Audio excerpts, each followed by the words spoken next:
முழங்காலில் நான் காட்டுற இடத்துல உங்களுக்கு வலி இருக்கா வாட்ச் பண்ணுங்கள். முழங்காலோட சுற்றியுமே வலிக்குதுன்னு சொல்லுவாங்க. முக்கியமாக இந்த இடங்கள், முழங்காலோட இந்த கீழ் பகுதி இருக்குது இல்லைங்களா, இந்த இடம் நல்ல வீக்கம் இருக்கும், நல்ல ஸ்வெல்லிங் இருக்கும், வலி பயங்கரமாக இருக்கும், கடுமையாக இருக்கும், காலை மடிக்கவே முடியாத அளவுக்கு வலி இருக்கும். ஊனுனா கூட இந்த இடத்துல ஸ்ட்ரெயின் ஆச்சுனாலும் வலிக்கும். இந்த சிரமங்கள் இருந்துச்சுன்னா இந்த பாயிண்ட்டை வச்சு நீங்கள் படிப்படியாக ட்ரீட் பண்ணிக்கலாம். லொக்கேஷன் கரெக்டாக இருக்கணும். வாட்ச் பண்ணுங்கள்.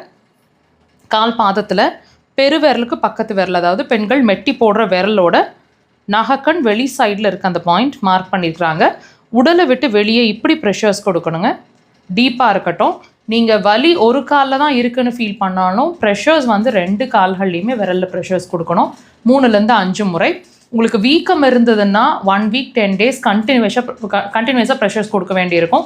வலி மட்டும் இருந்துச்சுன்னா நீங்கள் ஒரு 1 வீக்கெல்லாம் கொடுக்கும்போதே ரிசல்ட்ஸ் நல்லாவே தெரியும். ஃபஸ்ட்டு டேலேருந்தே வலி ரிலீஸ் ஆகிறது தெரியும். தேவைப்பட்டால் அதுக்கு மேலே கண்டினியூஸாக ப்ரெஷர்ஸ் கொடுங்க, வீக்கம் வடிய ஆரம்பிக்கும்.